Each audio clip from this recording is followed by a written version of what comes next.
Guys and welcome back to my channel सिर्फ IAS।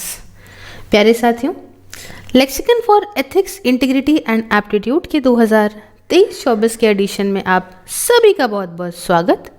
मैं प्रसन्ना वर्मा आज आपके लिए लेकर आई हूँ इसका चैप्टर नंबर 7, जिसका नाम है contributions of moral thinkers and philosophers. ये इसका पार्ट 5 है, जो कि बहुत ही इंटरेस्टिंग है और आप चैनल को ज़रूर सब्सक्राइब कर लीजिएगा शुरू करने से पहले। साथ ही इसमें जो हेड टॉपिक रहेगा वो रहेगा रिलीजियस फिलॉसफीज़ का।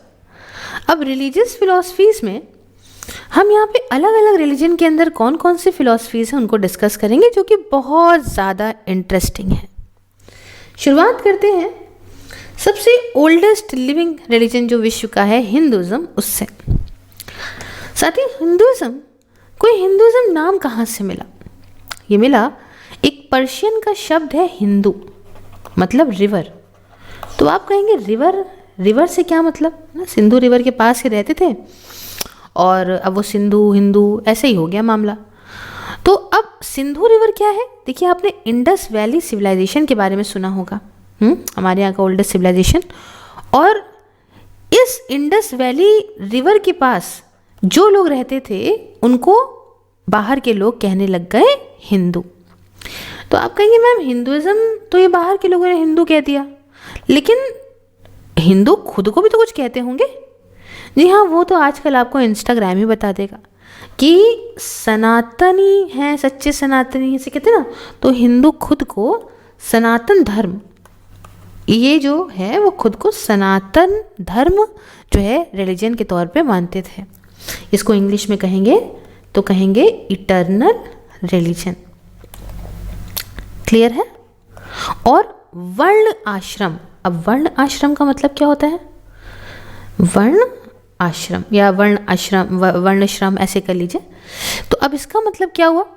इसका मतलब ये हुआ बेसिकली एक ऐसा शब्द जो फुलफिलमेंट ऑफ ड्यूटीज़ को दिखाता हो। ड्यूटीज़ क्या होती हैं? ड्यूटीज़ मतलब धर्म। मैम कंफ्यूज क्या कर रही हैं आप? धर्म क्या? धर्म का मतलब तो हम लोग कहते हैं किस धर्म से हो, हाँ, किस रिलीजन से हो। नहीं। धर्म का मतलब ओरिजिनल होता है कि सही या गलत, आप अपनी ड्यूटीज़ को सही तरीके से निभा रहे हो, या आपका धर्म है। हाँ, तो फुलफिलमेंट ऑफ ड्यूटीज़ जो है इस वर्ल्ड पे एम्फसाइज करता है वर्ण श्रम। तो अब इसको अगर आप थोड़ा बाइफरकेट करके देखो तो वर्ण का मतलब क्या हुआ? वर्ण का मतलब हुआ एक इंसान का क्लास, हाँ, किस क्लास का है, किस वर्ण का है वो व्यक्ति। और आश्रम मतलब इस किस स्टेज ऑफ लाइफ में है, जो कि हमने थोड़ा सा अभी लास्ट वाले जो है पार्ट में डिस्कस भी किया था, जब हम पुरुषार्थ को डिस्कस कर रहे थे। अब थोड़ा सा और इस कहानी में आगे बढ़ते हैं। तो यामास और इनके कॉम्प्लीमेंट नियमास, ये सब रिप्रेजेंट करते हैं सीरीज ऑफ राइट लिविंग या एथिकल रूल्स को विद हिंदुइज्म, कि मतलब एक व्यक्ति कैसे सही तरीके से अपनी ज़िंदगी को निभा सकता है ना। तो हिंदुइज्म के अंदर चीज़ें आती हैं, जैसे कि कुछ इनमें से आता है वैदिक रेस्ट्रेंट, जिसे यम बोलते हैं। क्या हो गया? वैदिक रेस्ट्रेंट मतलब सबसे पहला नॉन इंजुरी, अहिंसा, किसी को किसी प्रकार से किसी तरीके से चोट ना पहुंचाओ, ठीक है। दूसरा आता है ट्रूथफुलनेस। ट्रूथफुलनेस का मतलब क्या हुआ? सत्य, हमेशा सच बोलो। फिर होता है नॉन स्टीलिंग, मतलब अस्त्य, चुराना कुछ नहीं है यहाँ पे। उसके बाद पेशेंस मतलब शाम, हाँ। उसके बाद कंपैशन, कंपैशन मतलब दया। ऑनेस्टी को अर्जव के नाम से जो है यहाँ डिनोट करा है। तो वैदिक रेस्ट्रेंट समझे, यम समझे। और एक आता है नियम। नियम क्या है? वैदिक ऑब्जर्वेंसेस, क्या मतलब?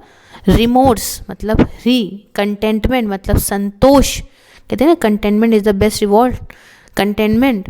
गिविंग में क्या आता है? दान। फेथ मतलब आस्तिक। तो ये सब चीज़ें आती हैं वैदिक ऑब्जर्वेंस में। अच्छा, महाभारत तो आप सभी ने सुना ही होगा। तो महाभारत के अंदर एथिक्स को डिफाइन करा गया है कि ये एथिक्स सम है, टोटल है सारी ड्यूटी का। Do not do to others would cause pain if done to you. सीधी सीधी बात है, कोई ऐसा कार्य ना करें, सीधी बात है, वो कार्य ना करें किसी और के साथ, वो कर्म ना करें किसी और के साथ जो आपको लगे अगर आपके साथ होता तो आपको दुख पहुंचाता। ज़्यादातर हिंदू सुप्रीम गॉड पे बिलीव करते हैं, जिनकी क्वालिटीज़ और फॉर्म्स को अलग अलग ईश्वर के माध्यम से, है ना, डिनोट करा जाता है। हिंदूज़ का ये मानना है कि ये जो साइकिल चल रहा है बर्थ का, डेथ का, जीवन का, मृत्यु का, फिर से जीवन का या रीबर्थ का, इसे आपके कर्मों के माध्यम से डिनोट किया जाता है। जैसे कर्म करोगे, हम लोग क्या कहते हैं कि जैसे कर्म करोगे उस योनि में चले जाओगे। 84 लाख योनियाँ हैं, इतने तरह के जानवर हैं, जिस तरह का कर्म करते जाओगे उसमें फिर तुम्हारा जन्म होगा। और मनुष्य का जीवन इंसान का सबसे अच्छे कर्मों का नतीजा होता है। हिंदूज़ का ये मानना है कि जो आपकी आत्मा है, जो आपका सोल है, वो कभी ख़त्म तो होता नहीं है, वो एक शरीर से दूसरे शरीर में ही जाता रहता है। डिपेंड करता है कि आपने इस जीवन को कैसे गुजारा, उसी हिसाब से आपको आपका दूसरा जन्म मिलता है। हिंदुज़म ऑप्टिमिज्म को प्रीच करते हैं। क्यों? क्योंकि कॉन्फिडेंस है इनका in the individual. This is born out by the theory of incarnation या birth in the human form of God. आपने कई बार सुना है कि भगवान विष्णु के स्वरूप हैं श्री कृष्ण, श्री राम। तो हम लोग कहते हैं कि ये जो है वो ईश्वर का ही स्वरूप है जो धरती पे जन्म लेते हैं। तो भगवान ही जन्म लेते हैं धरती पे और धरती को और अच्छा बनाते हैं। तो जब भी ऐसा लगता है कि पूरा यूनिवर्स जो है वो उसमें गड़बड़ी हो गई है, गंदगी हो गई है, तो धर्म खतरे में है, तो ये एक अवतार भगवान का जन्म लेता है पृथ्वी पे। तो ये periodic purchase at a time basis of Hindu division of time में हम देखते हैं, हमने युगों के हिसाब से बांट रखा है ना। तो त्रेता युग, त्रेता युग, द्वापर युग और काली युग जो अभी चल रहा है कलयुग, कहते हैं कि इसमें कल की अवतार जन्म लेंगे। और 10 इनकारनेशन विष्णु भगवान के जो 10 अवतार हैं उनमें उन्हें बोला जाता है 10 अवतार्स, है ना। और अगर आपको स्वर्ग में जाना है, हेवन में जाना है, ठीक है, जो आपकी अच्छाइयों से आप जाएंगे, अगर आप अच्छे कर्म करते हैं तो आप स्वर्ग में जाएंगे, अगर आप खराब कर्म करते हैं तो आप हेल में जाएंगे। तो हिंदुज़म हमेशा एसिडिज्म में भरोसा करते हैं, रिनंसिएशन ऑफ वर्ल्डली लाइफ। आप ये सब जो भी ऐसी दुनिया की जो मोह चकाचौंध है उसे छोड़िए और अहिंसा का रास्ता अपनाइए, है ना। ये नहीं कहते कि बिल्कुल ही साधु संत बन जाओ, वही तो एक तरीका है ना। ऐसा नहीं है कि अगर सब कुछ पाना है तो बिल्कुल ही साधु संत बन जाओ, ऐसा नहीं है। वक्त के साथ साथ डिफाइन करा गया है कि जब आपका ब्रह्मचार जीवन है, फिर आप अपनी मैरिड लाइफ में जाओगे, फिर आप कैसे कैसे करके जो है भगवान की तरफ बढ़िए और उसके बाद आप बिल्कुल भगवान में लीन हो जाइए। तो ये है जो मैंने आपको हिंदुज़म की फ़िलॉसफी को समझाया। अब सिखिज़म की बात करते हैं। आप सभी को मालूम है कि सिखिज़म की स्थापना करने वाले थे गुरु नानक देव जी। और इन्होंने कोशिश करी कि किसी तरीके से हम कास्ट सिस्टम, उस समय बहुत हुआ करता था भारत के अंदर, कास्ट सिस्टम को हम कैसे ख़त्म करें। ठीक है, इनके बाद 9 गुरु और आए। गुरु गोविंद सिंह इनमें से आखिरी, जो मतलब गुरु नानक जी पहले थे और इनके बाद जो 9 और आए उसमें से 10th मतलब टोटल 10 गुरु हो गए ना। तो 10वें गुरु जो थे वो थे गुरु गोविंद सिंह जी। तो आपको मैंने आई होप कि जिन्हें नहीं पता हो उनको फिर से याद दिला दें। गुरु नानक देव जी ने जो है स्थापना करी सिखिज़म की, और आखिरी गुरु जो थे वो थे गुरु गोविंद जी। अब पवित्र जो सिखिज़म की किताब है वो है गुरु ग्रंथ साहिब। अब हुआ ये था, मैं थोड़ी सी बैकग्राउंड स्टोरी बता दूं कि जब 10 गुरु हो गए तो अब ये हुआ कि अब कितने कहाँ तक गुरु बदलेंगे, गुरु आगे जाएंगे। तो इससे अच्छा इन सभी की प्यारी वाणियों को एक जगह पे जो है वो सब लिखा जाए, और वो किताब थी गुरु ग्रंथ साहिब, जिसकी आज भी जो है बहुत अच्छे से मान्यता है। हर जगह आप, हर गुरुद्वारे में, हर घर में सिखों के आप ये पाएंगे। तो ये किताब में ही सभी को उनको गुरु मान लिया गया। ये रहा था आखिरी में 10 के बाद। इसमें कुछ बहुत सारे ऑथर्स के सिलेक्टेड कामों को भी डाला गया है, अलग अलग तरह से सोशियो इकोनॉमिक और रिलीजियस बैकग्राउंड्स, बहुत चीज़ें इनमें आप देखोगे। बहुत ही खूबसूरत ये पुस्तक है। तो रिलीजियस फिलोसफी सिखिज्म की मेनली इन्फ्लुएंस्ड कहाँ से है? ये मेनली इन्फ्लुएंस्ड है इस्लाम से और हिंदुज़म से। क्यों? क्योंकि उस वक्त जिस समय की ये टाइम की बात चल रही है ना, 1500 1400 में, तो उस समय भाई इस्लाम में इंडिया में आ चुका था और हिंदुज़म चल ही रहा था। तो मेन जो प्रिंसिपल बिलीव सिखिज्म का है वो है ईश्वर पे भरोसा रखना, ठीक है, फेथ इन वन गॉड, एक ही ईश्वर है, उन पे भरोसा रखो, दैट इज वाहेगुरु, वाहेगुरु। ये बढ़ावा देते हैं कि अगर आपको जो है मुक्ति पानी है तो आप पा सकते हो डिसिप्लिन के माध्यम से, पर्सनल मेडिटेशन, जो ईश्वर ने कहा है उनके ही राह पे चल के करना है आपको। और सिखिज्म के ट्रेडिशन और टीचिंग्स एकदम अलग तरीके से आप देखोगे हिस्ट्री के अंदर, अलग ही है, सोसाइटी कल्चर इंडियन सब कॉन्टिनेंट का आपको नज़र आएगा।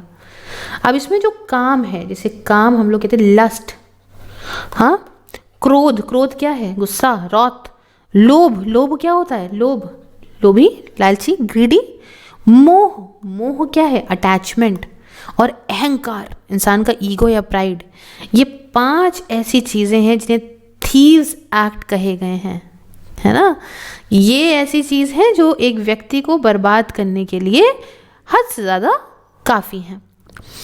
ड्यूटीज़ की बात करें सिख की, तो वो आउटलाइन है इन द रहितनामा। रहितनामा क्या है? कोड ऑफ कंडक्ट, कि इस तरीके से ही आपको अपने कार्य को करना है।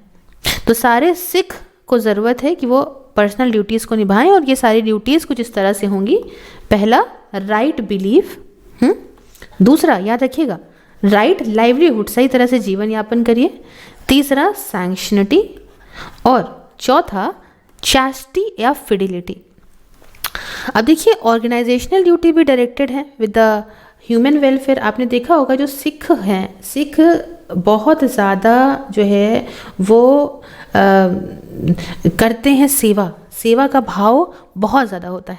अच्छा, मैं थोड़ा सा ये डिफ़ाइन कर दूं, नहीं तो जो है कई सारे लोगों को हो सकता है प्रॉब्लम हो जाए। यहाँ पे अगर हमने जो चैस्टिटी बोला था ना, इसका मतलब बेसिकली होता है प्योर होना, है ना, प्योर होना, बिल्कुल purity in conduct and intention, है ना, इस तरीके से। अच्छा, एक चीज़ और मैंने जो आपको बोली थी, मतलब मैंने फ्लो में बड़े बता तो दिया, लेकिन ये चीज़ जो है कई सारे बच्चों को अगर नहीं समझ में आएगी तो उनके लिए है कि जैसे हमने आपको बताया था कि राइट बिलीफ समझ गए आप, राइट लाइवलीहुड समझ गए थे। एक था सैंक्शनिटी, जो है आपका सैंक्टिटी का मतलब होता है कि जब आप इतना चीज़ें, मतलब वर्थ, किसी चीज़ को प्रोटेक्ट करना, प्रिजर्व करना, है ना, तो सुरक्षा आप करते हो किसी चीज़ की महत्वता होने के कारण। चलो खैर, तो इतना आप समझ गए, 4 चीज़ों को समझ गए। उसके बाद देखिए ऑर्गेनाइजेशन ड्यूटी भी डायरेक्टेड है, related to the human welfare, जैसे कि लंगर। आपने देखा होगा कि बहुत सिखों के अंदर दान भावना होती है, लंगर कराते हैं, किसी के भूखे का जो है हमेशा पेट भरें, परोपकार करें, जिसे एल्ट्रुइज्म कहते हैं। सेवा करने का भाव बहुत होता है, सर्विस, ह्यूमैनिटी के प्रति, मनुष्य के प्रति दान देते हैं, हेल्प टू अदर्स, या भक्ति, भक्ति करना, डिवोशन। तो अपार्ट फ्रॉम रिलीजियस ड्यूटीज़ भी निभाने के अलावा एक व्यक्ति जो है यहाँ पे 5 चीज़ें पहनेगा। वो कौन सी 5 चीज़ें? आपने देखा होगा 5 चीज़ें करनी पड़ेंगी।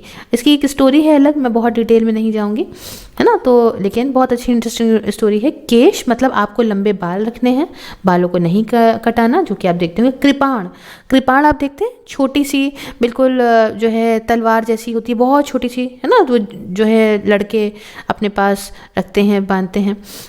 उसके बाद आता है यहाँ पे कच्छा। कच्छा क्या है? जो जांघेट स्टाइल है ना, कछेरा। और कंघा, कंघा एक छोटा सा रखा जाता है।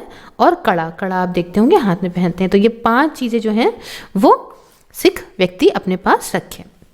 तो ये होती हैं सिखिज्म की फिलॉसफी मैंने डिस्कस करी। अब इस्लाम की तरफ बढ़ते हैं। अब साथियों, जो शब्द इस्लाम है, इस्लाम का मतलब क्या होता है आपको मालूम है? सुना आपने होगा, लेकिन बहुत सारे लोगों को इसका मतलब नहीं पता होगा। इस्लाम का मतलब होता है सरेंडर टू गॉड, ठीक है, ईश्वर को समर्पित। तो जो अपने आप को सबमिट कर देते हैं इस कॉन्सेप्ट को लेके, उन्हें कहलाते हैं, वो कहलाते हैं मुस्लिम्स। क्या कहलाते हैं? मुस्लिम्स। इस्लाम का जन्म हुआ था अरेबिया में, यही इस्लाम की मदरलैंड है। और अरेबिया में जो है नोमैडिक ट्राइब हुआ करती थी, नाम था, 1 सेकेंड, नाम था बेदुइन। बेदुइन जो यही डेजर्ट्स में घूमती टहलती थी, वहीं पे रहती थी। हर एक ट्राइब डिवाइडेड थी उस समय क्लैन में, और हर एक क्लैन अपने खुद के कल्चर को फॉलो करता था। हालांकि वो सारे एक ही लैंग्वेज को बोलते थे और मक्का जाते थे पिलग्रिमेज के लिए। अब प्रॉफिट मोहम्मद का जन्म हुआ 570 एडी में। कहाँ पे हुआ? वहीं हुआ, मक्का में हुआ। ये माना जाता है कि ये अब्राहम के डिसेंडेंट थे। अब अब्राहम से स्टोरी बहुत दूर है, इसमें ज्यूज़ और इस्लाम और आपका क्रिश्चियनिटी तीनों का ही कनेक्शन आप पाएंगे, लेकिन फ़िलहाल हम सिंपल रखते हैं चीज़ों को। तो माना जाता है कि प्रॉफिट मोहम्मद जो हैं वो डिसेंडेंट थे अब्राहम के, और अब्राहम ही जो है वही जुदाइज़म के भी जो है फाउंडर थे। तो मोहम्मद ने पाई रेलिवेशन ऑफ अल्लाह, और इसे सब कुछ उन्होंने कुरान में लिखा उनके शब्दों को, और जो कि आज भी पवित्र किताब है मुस्लिम्स के लिए, कुरान। इन्होंने एक्सप्लेनेशन दिया कुरान टीचिंग का इन द सुन्ना जो करेक्शन ऑफ ट्रेडिशन है, और दोनों ही रीइंफोर्स होता है एक प्रिंसिपल ऑफ लिज्मा के द्वारा, जो कहता है कि जो बिलीव है कि ज़्यादातर majority of Muslims can not agree in error. तो कुरान, सुन्ना और लिज्मा, ये तीनों ही जो हैं वो फाउंडेशन है इस्लाम के। इस्लाम ये नहीं कहता, मतलब Islam does not profess to be a new religion. ऐसा नहीं है कि ये कोई नया रिलीजन प्रॉफिट मोहम्मद लेकर आए थे, बट जो पुराने फॉर्मल रिलीजियस प्रिंसिपल चल रहे थे उसी को ही आगे कंटिन्यू करा गया है इस्लाम के फॉर्म में। इस्लाम स्ट्रिक्टली एक मोनोथिस्टिक है, और ये मानता है कि यहाँ पे मतलब समझो एक ही गॉड है, दैट इज़ अल्लाह। हाँ, गॉड की इच्छा पे ही सब कुछ होता है। एब्सोल्यूट पूरी तरीके से आपको खुद को गॉड पे समर्पित करना है, उन्हीं की इच्छा के अनुसार सब कुछ हो रहा है, और हर एक मुस्लिम अपनी कुछ ड्यूटीज़ को निभाएगा। पहला क्या कि बिलीव इन अल्लाह, अल्लाह पे भरोसा करेगा, अल्लाह ही को ईश्वर भगवान गॉड कहा गया है। दूसरा कि नमाज 5 वक्ता 5 बार दिन में नमाज जो है करेगा। तीसरा कि रामदान के महीने में जो है वो फास्ट कह लीजिए, रोज़ा कहते हैं, तो उसे रखेंगे। चौथा, give alms to the poor, ज़कात निकाली जाती है, दैट इज़ कि जो है गरीबों को दान दक्षिणा जिसे कहते हैं वो दिया जाए। और पांचवा कि मक्का होकर आना है, एटलीस्ट अपने जीवन में एक बार जो है मक्का होना है, वहाँ पे जाके एक तरीके से कहते हैं ना तीर्थ वाला हम लोग क्या हो गया, तो वैसे मक्का होके आना है, जिसे हज कहते हैं, हज करना है। इतनी बात समझ में आई। अब यहाँ पे 4 मेन बेसिस हैं मुस्लिम के सोशल इंस्टीट्यूशंस के, दैट इज़ पहला तो फैमिली है ना, फिर family, marriage, divorce and institution के, और गवर्निंग इनहेरिटेंस। इस्लाम ने फुल इंपॉर्टेंस दी है फैमिली को, और कुछ रूल्स और रेगुलेशन भी दिए हैं कि आपको इस तरीके से ऑर्डर को अपना मेंटेन रखना है। साथियों, मेन ऑब्जेक्टिव जो फैमिली का है is the preservation of human society and civilisation. Society को, सिविलाइजेशन को आपको बचा के रखना है, और पूरी सोशियो कल्चर स्ट्रक्चर ये बेस्ड है इसी पे। कुरान और शारिया ये बेसिक गाइडलाइंस देते हैं, जिससे शारिया तो सेट ऑफ रूल हो गए, सोशल ऑर्गेनाइजेशन का कैसे मेंटेन, कैसे क्या करना है, ये सब यही इनकी रिलीजियस किताबें बताती हैं। तो ये हमने इस्लाम की बात कर ली।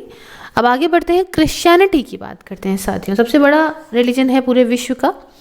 फाउंड करने वाले थे इसे जीसस क्राइस्ट,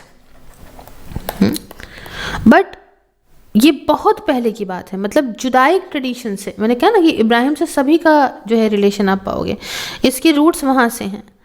बाइबल एक पवित्र किताब है क्रिश्चियनिटी के अंदर, और ये डिवाइडेड है 2 किताबों में। 2 किताबों में मैम बाइबल, जी हाँ, एक को बोलते हैं ओल्ड टेस्टामेंट और दूसरे को बोलते हैं न्यू टेस्टामेंट।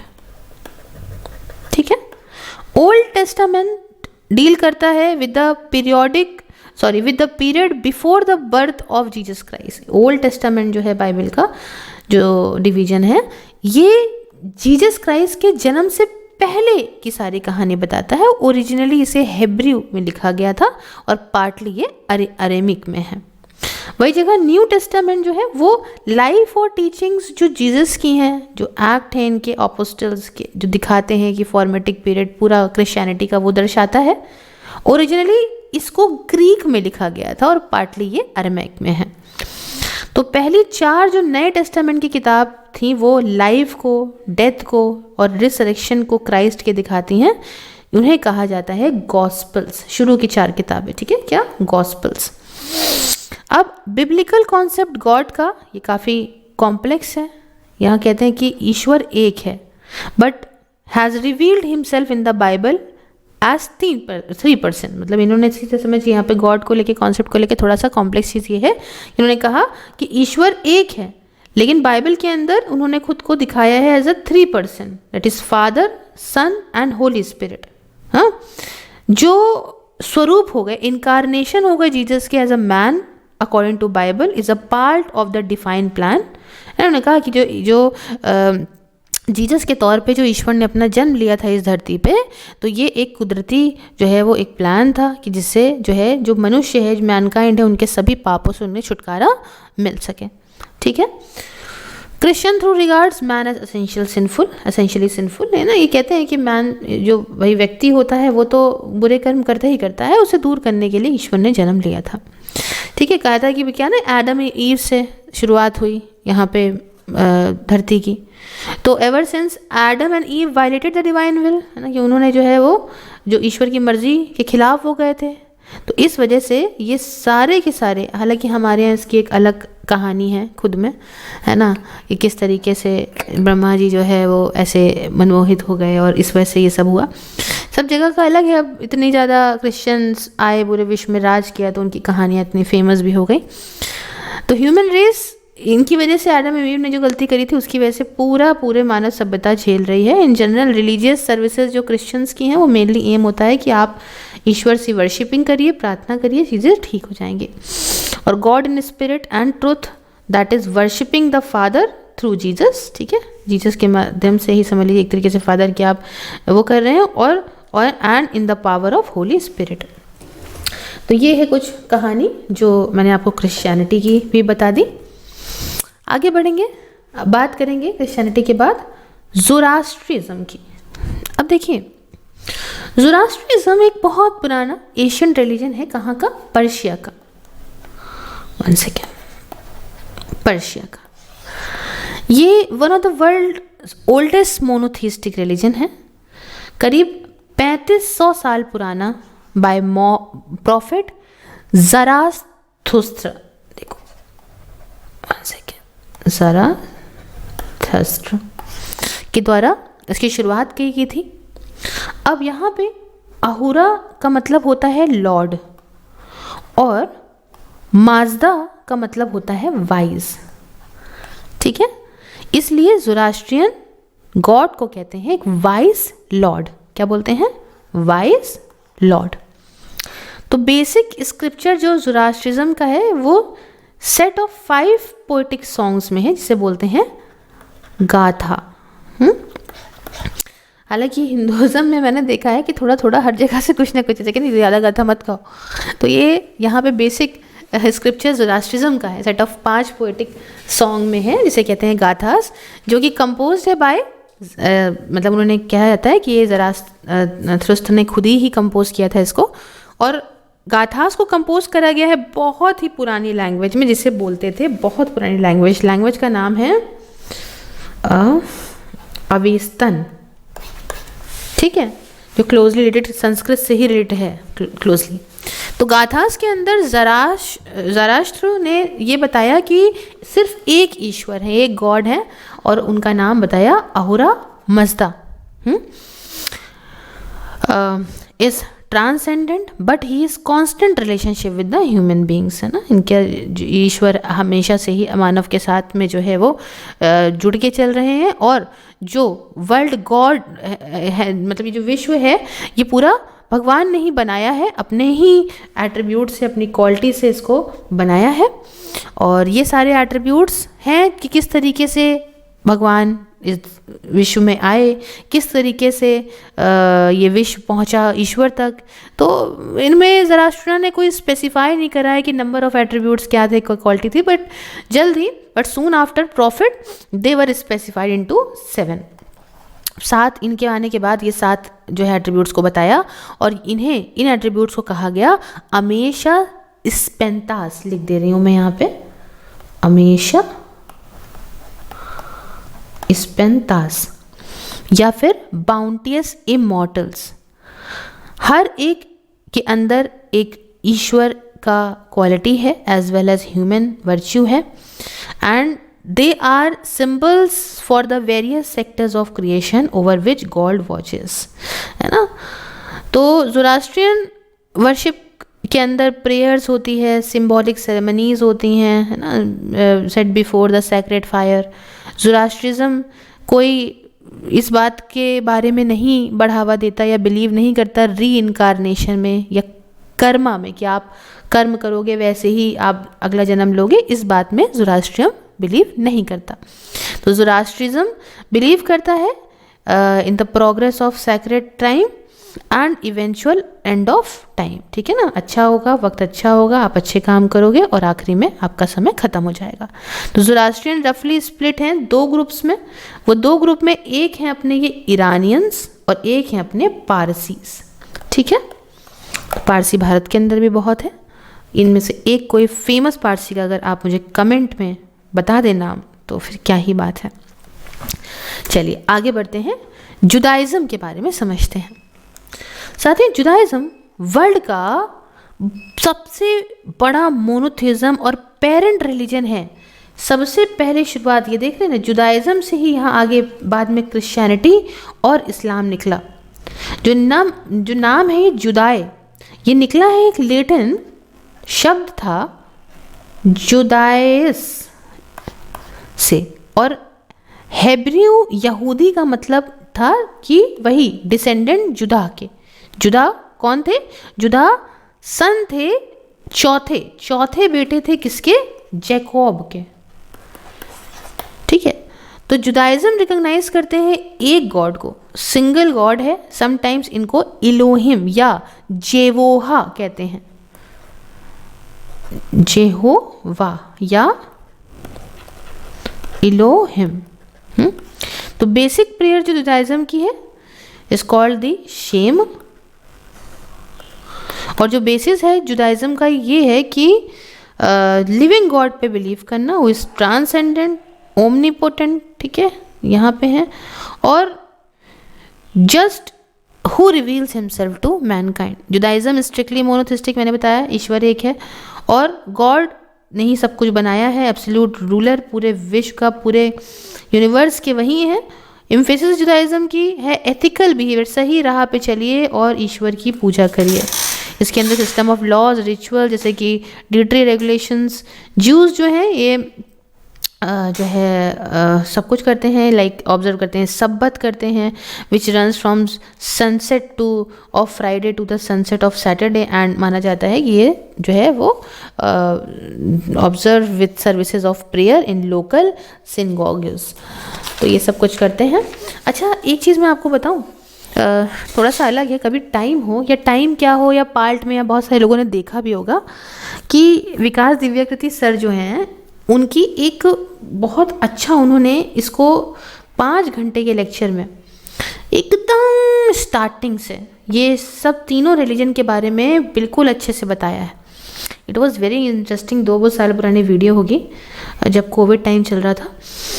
तो आपके पास समय हो या कुछ भी आप पार्ट में देखो, इंटरेस्टिंग तो वो है ही हैं, आप बोर नहीं होंगे, लेकिन वो अगर आप देखेंगे तो आपको इससे बहुत कुछ सीखने को मिलेगा। समय हो तो ज़रूर देखिएगा, मैं बहुत हाईली रिकमेंड कर रही हूँ। चलिए नेक्स्ट बात करते हैं टाओइज्म की, है ना। तो टाओइज्म का जो नाम है निकल के आया है टाओ से।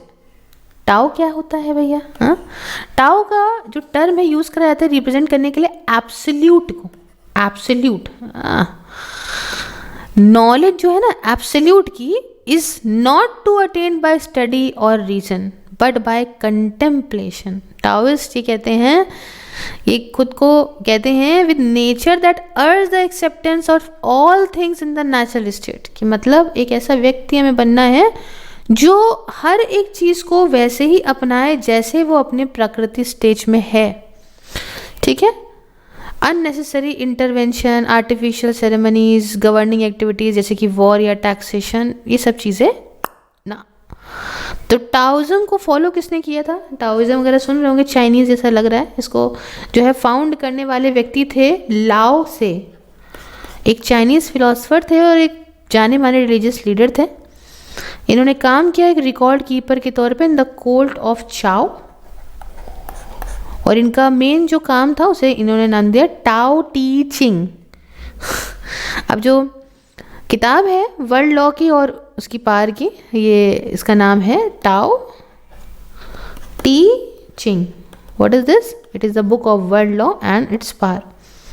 टाओइस्ट अपोज करते हैं रिचुअल्स को, सोशल कोड्स को, मॉरल्स को, इंटेलेक्चुअलिज्म को, कॉन्फ्यूशियनिज्म को। इनका ये मानना है कि जो सोसाइटी है इसमें बदलाव आएगा तब जब हम जैसे थे वहीं वैसे ही हो जाएं। अपनी टीचिंग में virtue was cast in passive and feminine term, मतलब इन्होंने वर्च्यू को एक फेमिनिन टर्म में लिया है। और टाओइज्म ये बात को बढ़ावा देता है बिलीफ को कंसर्निंग टू आफ्टर लाइफ, है ना, कि आफ्टर लाइफ में इनका जो है वो भरोसा है कि आप अपने कर्मों से इन्हीं सब चीज़ों से हेवन या हेल जाते हो। as well as cosmology that divided all reality into male and female principles, या फिर yang और yin में। आपने वो देखा होगा yin yang का साइन है ना, ऐसे वाला ऐसे करके होता है। तो टाओइज्म कंसर्न है विद द मैजिक एंड साथ में ये बेसिस भी है, बहुत सारी सीक्रेट सोसाइटीज़ को फॉर्म करा गया है इसी टाओइज्म के बेसिस पे। तो ये है बात इसकी। अब वो चांदनी चौक टू चाइना वाली पिक्चर याद आ गई अगर होगी तो देखिए यहाँ पे कॉन्फ्यूशियनिज्म की बात करते हैं। कॉन्फ्यूशियनिज्म को फाउंड करने वाले व्यक्ति थे कॉन्फ्यूशियस। लिख देती हूँ मैं, ऐसा नहीं करूँगी चाइनीज़ लोगों के साथ। कॉन्फ्यूशियस जिनका जन्म हुआ था इन द स्टेट ऑफ लू, हमारे यहाँ चलती है इनके यहाँ है लू नॉर्दर्न चाइना में है, और इनका जन्म हुआ था 551 BC में। तो कॉन्फ्यूशियनिज्म ये प्राइमरली एक बॉडी ऑफ एथिक्स और ये कंसिडर करा जाता है एज अ इंस्टीट्यूशनल रिलीजन के तौर पे सिर्फ, जिसमें कि इसमें सैक्रिफाइसेस दिए जाते हैं गॉड को, एंसेस्टर्स को बलि दी जाती है। कॉन्फ्यूशियनिज्म कोई रेस्ट्रिक्ट नहीं करता खुद को कि किसी भी आप इस फॉर्मल तरीके से इसी फॉर्मल थियोलॉजी के बेसिस पे जीते ज़िंदगी को, ऐसा नहीं है। मेन कॉन्सेप्ट सेंट्रल जो कॉन्फ्यूशियन एथिक्स का है वो है ज़ेन, जो कहते हैं सुप्रीम वर्चू लव और गुडनेस की होती है ज़ेन। यहाँ पे कोई चर्च नहीं है, क्लर्जी या क्रीड्स नहीं है इस कॉन्फ्यूशियनिज्म के अंदर। ये जाना जाता है टू द चाइनीज़ एज जू चाओ, जू चाइयो, मतलब टीचिंग्स ऑफ स्कॉलर्स के तौर पे, and was the dominant force in Chinese thought, education and governance for 2000 years तक ये रहे थी। कॉन्फ्यूशियंस जनरली अपनी ज़िंदगी को जीते हैं ये 5 कार्डिनल वर्च्यूज़ के माध्यम से, और वो सारी जो हैं क्वालिटी, वो पहली तो काइंडनेस, दूसरी वही थी कि कहीं ना कहीं रिलीजन सब आपस में ही अच्छे ही हैं, बस इंसान ही ना, राइटनेस। फिर आती है यहाँ पे डिकोरस बिहेवियर, विजडम और अपराइटनेस। कॉन्फ्यूशियस का ये कहना है कि जो चीफ इम्पोर्टेंट एथिक है वो बेनेवलेंस, भाईचारा है, and one of his prime precepts was treat inferiors with property. तो ऐसा नहीं करना है कि जो आपसे नीचे का व्यक्ति है आप उसके साथ कोई भेदभाव करने लग जाएं या आप बुरी तरह से उससे बिहेव करने लग जाएं। तो बेसिकली अगर हम ये देखें कि करेक्ट और मॉरल तरीके से आपको उस व्यक्ति के साथ बिहेव करना है, इसे बोलते हैं प्रोप्राइटी। ठीक है, कॉन्फ्यूशियनिज्म का मतलब समझ गए। अच्छा, इस लेक्चर के अंदर अब हम एक और डिस्कस कर लेते हैं religion, that is Druze. Druze का है, ड्रूज रिलेटिवली एक छोटा मिडिल ईस्ट का रिलीजियस सेक्शन है जिसे कैरेक्टराइज है by the eclectic system of doctrines, ये सिद्धांत है by cohesion and loyalty among its members. सब मिलजुल के इन्होंने सारा कुछ आपस में मेंबर्स ने ये डिफाइन करा है कि हम ये सब करेंगे ताकि हम मतलब जो सदियों से इतनी इतिहास से हमारा अच्छी खासी तालमेल चला जा रहा है, संबंध बढ़िया है, उसे आगे ले जा सके, हमारा एक अलग तरह का फेथ है उसे ले जा सके। ये खुद को अल मुहाइदीन दैट इज़ द मोनोथीस्ट कहते हैं। रूल्स रिकॉग्नाइज करते हैं सारे मोनोथिस्टिक रिलीजन को। ये मानते हैं कि रिचुअल्स और सेरेमनीज जिनसे जो है ज्यूज, क्रिश्चियंस और मुस्लिम्स हैं, वो सब के सब to turn aside from pure faith. ये रिचुअल सेरेमनीज की वजह से लोग अलग हो गए हैं इन चीज़ों से। ड्रूज का रिलीजन काफ़ी पवित्र है, काफ़ी क्लोज्ड है टू कन्वर्ट्स, है ना। और थियोलॉजिकल पर्सपेक्टिव से जो सीक्रेसी है वो निकलती है from the tenet that the gates of the religion were open to new believers for the space of generation when it was first revealed and every one was invited to join. तो ये है इनकी कहानी। अब बहाई religion है, आपने वहाँ गए होंगे आप, लोटस टेम्पल देखा होगा, तो उनसे रिलेटेड है। तो हम ये सारी चीज़ों को पढ़ेंगे, आगे बढ़ेंगे, क्योंकि फिर अभी तो और चीज़ें डिटेल से पढ़ना चाहिए और बहुत लंबा आपको बताने का पढ़ाने का कोई सेंस बनता नहीं है। आई होप आपको अच्छा लगा ये पूरा लेक्चर। अगर अच्छा लगा तो प्लीज़ लाइक, शेयर, सब्सक्राइब ज़रूर कर दीजिएगा और जॉइन बटन को प्रेस करके आप मेरी मेंबरशिप को ज्वाइन करके मुझे मेरे काम में सपोर्ट कर सकते हैं।